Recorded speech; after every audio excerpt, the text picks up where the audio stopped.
નમસ્કાર દર્શક મિત્રો, રિયલ સમાચારમાં આપનું હાર્દિક સ્વાગત છે। સમાચારોની શરૂઆત કરતા પહેલા એક નજર કરીએ આજના મુખ્ય સમાચારો પર।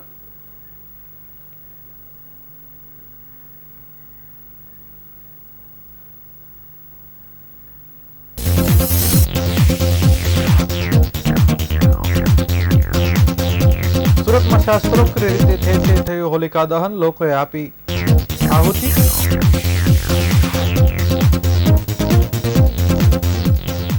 આવતીકાલે ધૂળેટીના સુરતમાં યુવાનો રંગેર ઝૂમશે। મેગા ઇવેન્ટમાં વિશેષ આયોજનો કરાયા। લોકસભાની ચૂંટણી જાહેરાત થતાની સાથે જ પૂરજોશમાં ભાજપે તૈયારીઓ શરૂ કરી।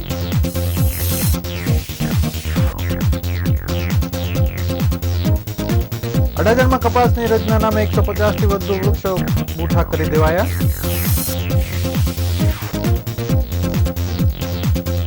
સિંગણપોરમાં નકલી માર્કશીટ પ્રકરણમાં વધુ 3 એજન્ટો ઝડપાયા।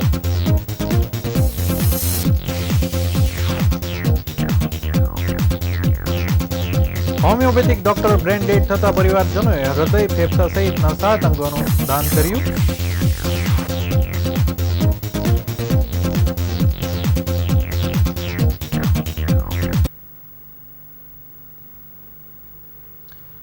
નમસ્કાર, સમાચારો વિગતવાર જોઈએ।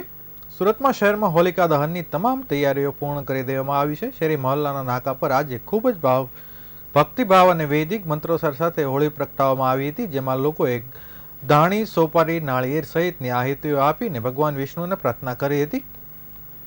હોળીની કથા અનુસાર ભક્ત પ્રહલાદને મારવા અગ્નિ સ્પર્શી શકે નહીં તેવી સિદ્ધિ મેળવનાર હોલિકા હોળીમાં સળગી ગઈ હતી અને ભગવાનની કૃપાથી ભક્ત હેમખેમ બહાર આવ્યા હતા।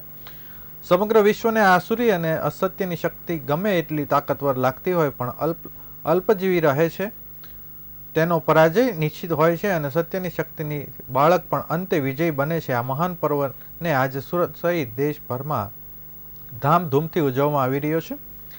સાંજ પહેલા શહેરમાં શેરી મહોલ્લામાં તમામ તૈયારીઓ પૂર્ણ કરી દેવામાં આવી હતી, જે બાદ સાંજના મુહૂર્ત અનુસાર હોળી પ્રગટાવવામાં આવી હતી। તમામ શેરી મહોલ્લાના નાકા પર આજે સાંજે ખૂબ જ ભક્તિભાવ અને વૈદિક મંત્રોચ્ચાર સાથે હોળી પ્રગટાવવામાં આવી હતી, જેમાં લોકોએ ધાણી, સોપારી, નાળિયેર સહિતની આહુતિઓ આપીને ભગવાન વિષ્ણુને પ્રાર્થના કરી હતી। જ્યારે ગત વર્ષની સરખામણીમાં આ વર્ષે ગોબર સ્ટીકની હોળી પ્રગટાવવાની જાગૃતિ વધારે જોવા મળી રહી છે।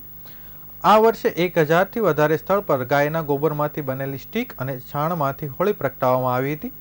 હોળી પ્રગટાવવાનો મૂળભૂત હેતુ વાતાવરણના શુદ્ધિકરણ માટેનો છે, પરંતુ કેટલાક જંગલી લાકડા અને વિવિધ ચીજ વસ્તુઓ સળગાવીને અજાણતા પણ વાતાવરણમાં પ્રદૂષણ ફેલાવાય છે, પરંતુ વૈદિક હોળી વાતાવરણમાં શુદ્ધિકરણ અને માનવ તંદુરસ્તીને ફાયદાકારક છે।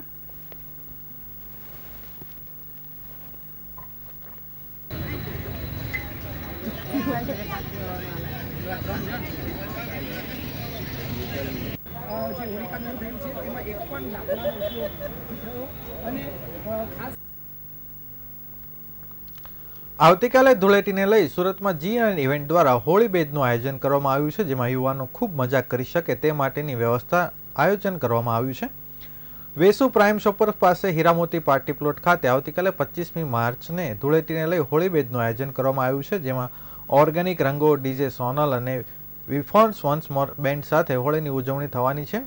Arya club present iconic fashion G9 event દ્વારા આ હોળી બેદનું આયોજન કરવામાં આવ્યું છે, જેમાં red dance, mud dance, organic colours, food, ડેડીઝ, લાઇવ એન્ડ બેન્ડ સાથે આખો દિવસ હોળીની ઉજવણી થશે। હોળીના તહેવાર વિશે માહિતી આપતા આયોજક હિરેન કાકડિયાએ જણાવ્યું હતું કે G9 ગ્રુપે શહેરીવાસીઓ માટે નવી શૈલીના હોળીની ઉજવણી કરી શકે તે માટે આ કાર્યક્રમનું આયોજન કર્યું છે।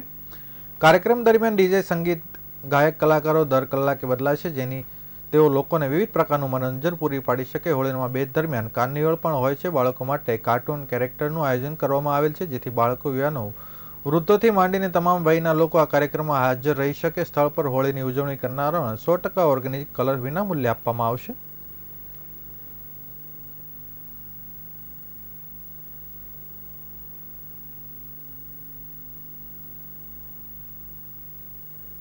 જે G9 ગ્રુપના ઓનર છું અને આ વર્ષે અમે જે હોળીનું આયોજન કર્યું છે તે અલગ પ્રકારની એક્ટિવિટીઝ અને ગ્રાઉન્ડ પર કંઈ નવું આપવાનો પ્રયાસ કર્યો છે। હોળીની સાથે એક લાઇવ બેન્ડ વી ફોર વન્સ મોરનો પરફોર્મન્સ છે, સાથે 3 અલગ ડીજે છે અને ડીજે સોનલ પણ છે।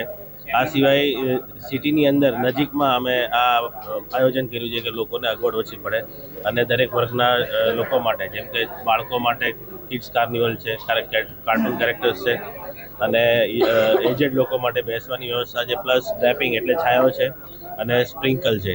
અને આ સિવાય યંગસ્ટર્સ માટે ફોર્મ પાર્ટી છે, મડફેસ્ટ છે, રેન ડાન્સ છે, એવી દરેક અલગ અલગ એક્ટિવિટીઝનું આયોજન કર્યું છે. કલર અમે ઓર્ગેનિક કલર, જે લોકોને સ્કિન ડિસીઝ નહીં થાય એવા સર્ટિફાઈડ અને પ્યોર ઓર્ગેનિક કલરનો અમે યુઝ કર્યો છે. અને જે પણ લોકો આવવાના છે ટિકિટ લઈને, એ દરેકને અમે ફ્રીમાં આપવાના છીએ. લોકસભાની ચૂંટણી જાહેર થતાની સાથે જ તેની તૈયારીઓ પૂરજોશમાં શરૂ થઈ ગઈ છે. ત્યારે સુરતમાં ભાજપના સમર્થકોએ અનોખા અંદાજમાં પાર્ટીને સમર્થન આપતા પ્રચાર શરૂ કર્યો છે. સુરતના ટેક્સટાઇલના વેપારીઓ દ્વારા મોદીના નારા લખેલા ખેસનું સમગ્ર દેશમાં મફત વિતરણ કરવામાં આવી રહ્યું છે. સુરત એ ટેક્સટાઇલ માર્કેટનું સૌથી મોટું હબ છે અને આ પ્રકારે ટેક્સટાઇલ માર્કેટના વેપારીઓ હવે ભાજપના સમર્થનમાં પ્રચાર માટે ઉતર્યા છે. મોદી પ્રેમી ટેક્સટાઇલના વેપારીએ પાર્ટી અને મહિલાઓની અનોખી ભેટ આપી છે. વડાપ્રધાન નરેન્દ્ર મોદીએ ભારતીય જનતા પાર્ટી માટે આપેલા અલગ અલગ નારાઓ ચૂંટણી પ્રચારના મુદ્દો બનાવવામાં આવી રહ્યા છે. ત્યારે સુરતના આ માર્કેટના મોદીના નારા સુંદર ખેસ બનાવવામાં આવી રહ્યો છે. જરી પર તૈયાર કરાયેલા ખેસમાં અબકી બાર 400 કે પાર, મેં હું મોદી કા પરિવાર, ફિર એક બાર મોદી સરકાર સહિતના નારા લખવામાં આવ્યા છે અને આ દુપટ્ટાઓને સાડીઓ સાથે પેક કરી દેશના અલગ અલગ રાજ્યોમાં મોકલવામાં આવી રહ્યા છે. સુરતના કાપડ વેપારીઓ દ્વારા તૈયાર કરાયેલા ખેસ ઉત્તર પ્રદેશ, રાજસ્થાન, મહારાષ્ટ્ર સહિત દેશના વિવિધ ખૂણે માલ પહોંચાડવામાં આવશે અને સમગ્ર દેશમાં વેપારીઓ વિનંતી કરી રહ્યા છે કે જે પણ વેપારી સાડીનો ઓર્ડર આપે તેના બોક્સમાં ગિફ્ટ મોકલો અને આ ખેસ ચૂંટણી સુધી રાખો, જેથી કરીને વડાપ્રધાન નરેન્દ્ર મોદી આ વખતે 400 પાર કરવાનું સપનું સાકાર થઈ શકે. હાલમાં સુરતમાંથી કાપડાની સાથે 10,000 ખેસ દુપટ્ટા મોકલવામાં આવી રહ્યા છે. અન્ય બનાવવા માટે ઓર્ડર પણ આપવામાં આવ્યો છે.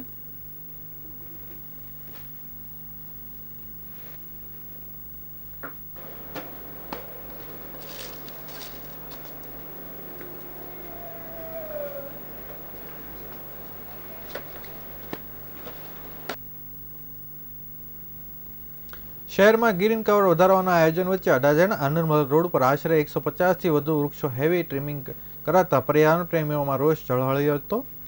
ઘટાદાર વૃક્ષોને બુઠ્ઠા કરી દેવાયા, ડાળીઓ પણ વેતરી નાખતા પક્ષીઓના માળા પણ જમીનદોસ્ત થયા હતા. પાલિકાની આ કામગીરીની તપાસ કરવા પણ માંગ ઉઠી છે. સ્થાનિક પર્યાવરણ પ્રેમી મહેશ પટેલે કરેલી ફરિયાદમાં જણાવ્યું હતું કે અડાજણ હની પાર્કથી પ્રાઇમ માર્કેટ સુધીના વિસ્તારમાં ડિવાઈડરમાં રોપાયેલું વૃક્ષોના લાંબા સમયથી જતન કરાઈ રહ્યું હતું. વૃક્ષો ઉનાળામાં તડકાથી લોકો અને પશુ પક્ષીઓનો છાંયો આપી રહ્યા હતા.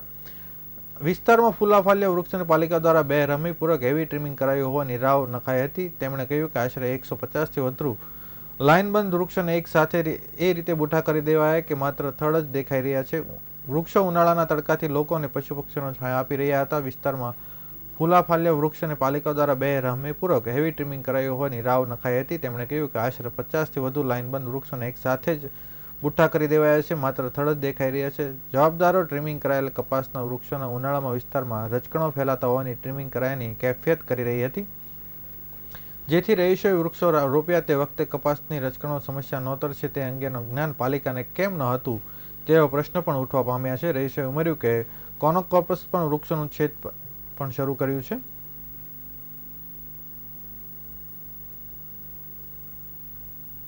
આનંદમેલ રોડ પર ઊભા છે પ્રાઇમ માર્કેટની નજીકમાં અને લગભગ 150 જેવા મોટા મહાકાય વૃક્ષ હતા અને ઉનાળાના સમયમાં એને કાપી નાખવામાં આવ્યા.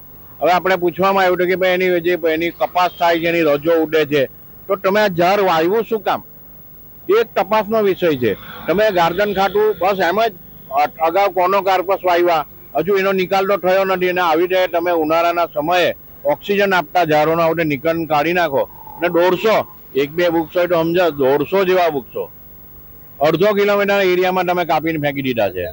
કાપી નાખ્યા બધું બરાબર છે, આનાથી લોકોને કેટલું નુકસાન થશે સ્વાસ્થ્યમાં? લોકોને તો કેવું, આજે ઓક્સિજન મળતું નથી અને જે ઓક્સિજન મળે છે તે તમે કાપી નાખ્યું, પ્રજાનું શું? રાજ્યની સૌરાષ્ટ્ર યુનિવર્સિટીની 24 સહિત જુદા જુદા રાજ્યોના શિક્ષણ બોર્ડ અને યુનિવર્સિટીની 112 નકલી ડિગ્રી અને માર્કશીટોના રાજ્યવ્યાપી રેકેટ પર યશ એજ્યુકેશન એકેડેમીના સંચાલક નિલેશ મગન સાવલિયા સિંગણપુર પોલીસે ધરપકડ કરી હતી, જેની પૂછપરછ દરમિયાન મળતી માહિતી આધારે પોલીસે વધુ 2 એજન્ટોને પકડી પાડ્યા છે.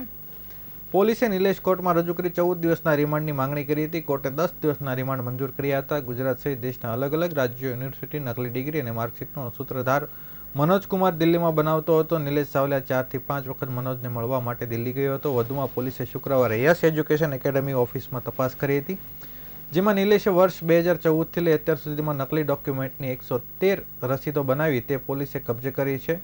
સાથે જ રસીદ પરથી આરોપીએ 37 લાખની રકમ પણ લીધી હતી. ટૂંકમાં નિલેશ સાવલિયાએ 113 લોકોને દેશના અલગ અલગ રાજ્યોની યુનિવર્સિટીની નકલી ડિગ્રી અને માર્કશીટો આપી વિદેશ પણ મોકલી આપ્યા હોવાની આશંકા પોલીસને લાગી રહી છે. હજુ પોલીસે આ કેસમાં 112 નકલી ડોક્યુમેન્ટ તેની પાસેથી મળ્યા છે. તે ડોક્યુમેન્ટ જેના નામે બનાવ્યા છે તેના એડ્રેસના આધારે તપાસ કરી તેઓએ પણ પૂછપરછ માટે બોલાવવામાં આવશે. જ્યારે પોલીસે નિલેશની પૂછપરછ કરતા મળેલી માહિતીના આધારે પોલીસે 2 એજન્ટોની ધરપકડ કરી. પોલીસે આસિફ જીવાણી અને કેતન જેઠવાની ધરપકડ કરી. આ બંને આરોપીને નિલેશના ઇશારે નકલી માર્કશીટ કે ડિગ્રી લોકો સુધી પહોંચાડતા હતા, જેમાં આસિફ થકી 10 લોકોને નિલેશ થકી 6 લોકોને ડિગ્રી આપવામાં આવી હતી, જે પૈકી 3 જણા જર્મનની અભ્યાસ અર્થે ગયા હોવાનો પણ ખુલાસો થયો છે. હાલ પોલીસે આરોપીને લઈ આગળની કાર્યવાહી શરૂ કરી છે.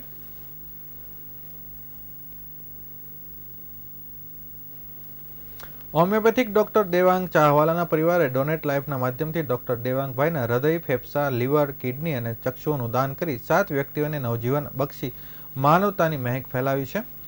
દાનમાં મેળવવામાં આવેલ હૃદયનું ટ્રાન્સપ્લાન્ટ સુરતમાં રહેવાસી 48 વર્ષીયના અમદાવાદ યુએન મહેતા હોસ્પિટલમાં કરવામાં આવ્યું છે. ફેફસાનું ટ્રાન્સપ્લાન્ટ જામનગરના રહેવાસી 47 વર્ષીય વ્યક્તિમાં અમદાવાદની કેડી હોસ્પિટલમાં કરવામાં આવ્યું છે. તો લીવર અને કિડનીનું ટ્રાન્સપ્લાન્ટ 3 જરૂરિયાત દર્દીઓના અમદાવાદની IKDCRમાં કરવામાં આવ્યું છે. હૃદય અને ફેફસાની સમયસર હવાઈ માર્ગે અમદાવાદ પહોંચાડતા સુરતની શેલ્બી મલ્ટી સ્પેશિયાલિસ્ટ હોસ્પિટલની સુરત એરપોર્ટ સુધીના માર્ગનું ગ્રીન કોરિડોર સુરત શહેર પોલીસ દ્વારા બનાવવામાં આવ્યો હતો. ડોનેટ લાઈફ સંસ્થા દ્વારા અત્યાર સુધી જુદા જુદા અંગોનું દાન કરાવીને દેશ અને વિદેશમાં કુલ 1115થી વધુ વ્યક્તિને નવજીવન આપવામાં સફળતા મેળવી છે.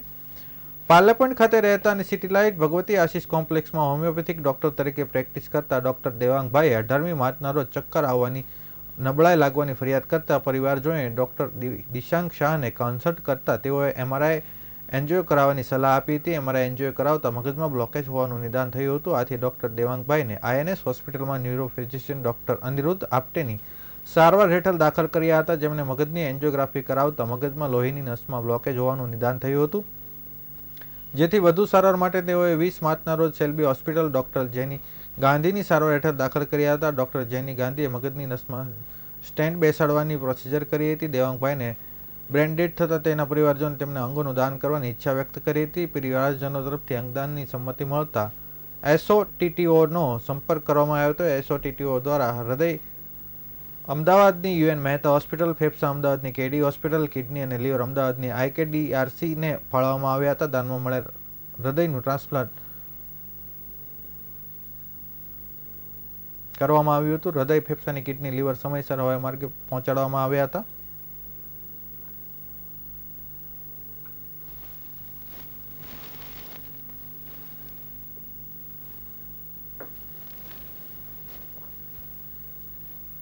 સુરત શહેરમાં પહેલીવાર singing superstar voice of property brokers અને ડેવલપરનો ભવ્ય ઇવેન્ટ સિટી લાઇટ મહેશ્વરી ભવન ખાતે રાખવામાં આવ્યો હતો, જેમાં 1200થી વધુ લોકોએ હાજરી આપી હતી. આ કાર્યક્રમનો મુખ્ય હેતુ રોજબરોજની જિંદગીમાં લોકો કામમાં વ્યસ્ત હોય છે અને એકબીજાને મળવાનો પણ સમય મળતો નથી. આ ઇવેન્ટ દ્વારા એક પ્રકારનું ગેટ ટુગેધર એન્ટરટેનમેન્ટ સાથે હોલીનો સ્નેહ મિલન અને એક બિઝનેસ મિટિંગનું પણ ભવ્ય ઇવેન્ટ રાખવામાં આવ્યું હતું, જેમાં પહેલીવાર એક જ મંચ પર ડેવલપર, પ્રોપર્ટી બ્રોકર્સ દ્વારા કાર્યક્રમમાં ભાગ લેવાયો હતો. આ સમગ્ર ઇવેન્ટનો સંચાલક સેન રિયલ એસ્ટેટ ટાઈમ્સના ઓનર ભરત દેવરાએ કર્યું હતું. એટલું જ નહીં, આ ઇવેન્ટના title sponsor the real estate hub, platinum sponsor Nilesh real estate group, gold sponsor Mahant group, supported sponsor પણ ટ્રોફીઓ, મોમેન્ટ અને ગુલદસ્તા આપીને કાર્યક્રમનું સન્માન કરવામાં આવ્યું હતું.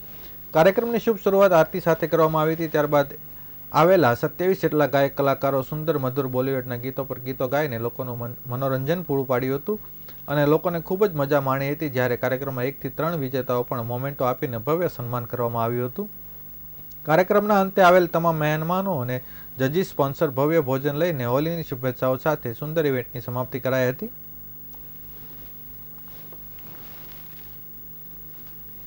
અને આજે એક સિંગિંગ પ્રોગ્રામનું આયોજન કરવા છે. ઇન્ડિયામાં ફર્સ્ટ ટાઈમ થવા જઈ રહેલું છે કે ડેવલપર અને પ્રોપર્ટી બ્રોકરો ભેગા મળીને એક સિંગિંગ પ્રોગ્રામનું આયોજન કર્યું છે અને આવું ઇન્ડિયામાં ફર્સ્ટ ટાઈમ જવા જઈ રહેલું છે. વોઇસ એક એવી વસ્તુ છે કે ડેવલપર અને બ્રોકર આખો ધંધો વોઇસ પર રહેલો છે, પણ આજે આજ દિન સુધી એને સિંગિંગ રૂપી મહત્વ આપવાનું આજ દિન સુધી કોઈ નથી કર્યું, જે મારી કંપની દ્વારા શેરની ટાઈમ્સ દ્વારા અને અમારા બ્રોકર એસોસિએશન દ્વારા, ડેવલપર એસોસિએશન દ્વારા, ક્રેડાઈ ગુજરાત, આપણે ક્રેડાઈ સુરત સૌના સાથથી આ એક પ્રોગ્રામ જે આજે 23 તારીખે બહુ જ મહત્વપૂર્ણ દિવસ બનવા જઈ રહેલો છે, જેની અંદર ડેવલપર અને બ્રોકરો સાથે મળીને સિંગિંગ ગીત ગાશે અને એ લોકો વચ્ચે કોમ્પિટિશન થશે. આવું ઇન્ડિયામાં ડેવલપર અને બ્રોકરો માટે ફર્સ્ટ ટાઈમ થવા જઈ રહ્યું. સુરતના લિંબાયત પોલીસ દ્વારા ઇંગ્લિશ દારૂની ખેપ મારતા આરોપીને પકડી પાડવામાં આવ્યો છે. પોલીસે દારૂનો વેપાર કરતા એક આરોપીને પકડી પાડી તેમની પાસેથી 2.25 લાખનો મુદ્દામાલ કબજે કરી આગળની કાર્યવાહી શરૂ કરી છે.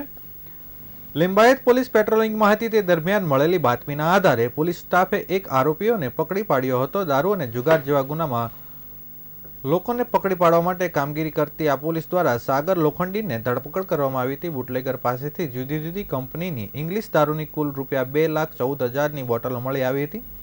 આરોપી પાસેથી મળી આવેલ દારૂનો જથ્થો કબજે મેળવી એક આરોપીને વોન્ટેડ જાહેર કરી આગળની કાર્યવાહી શરૂ કરી છે.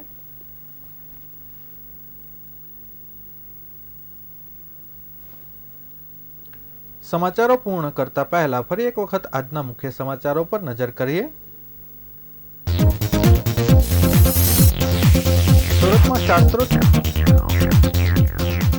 સુરતમાં શાસ્ત્રોક્ત રીતે ઠેર ઠેર થયું હોલિકા દહન, લોકોએ આહુતિ આપી પ્રાર્થના કરી.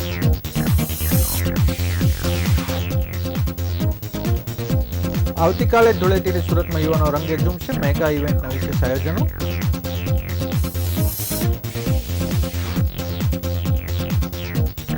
લોકસભાની ચૂંટણી જાહેરાતની તૈયારીઓ પૂરજોશમાં, ભાજપ સમર્થકોના અનોખા અંદાજમાં પાર્ટીને સમર્થન આપતો પ્રયાસ શરૂ કર્યો. અડાજણમાં એક કપાસની રચના નામે 150થી વધુ વૃક્ષોને બુઠ્ઠા કરી દેવાયા.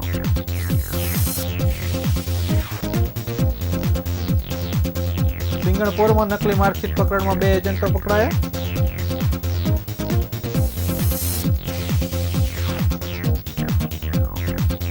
હોમિયોપેથિક ડોક્ટર બ્રેન ડેડ થતા પરિવારજનોએ હૃદય, ફેફસા સહિત 7 અંગોનું દાન કર્યું.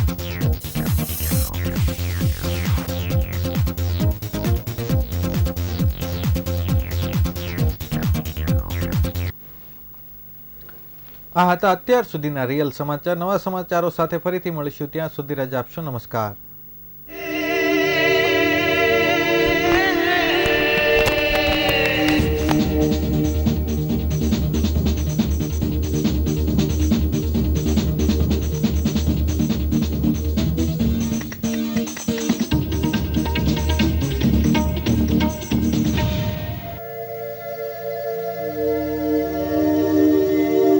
Re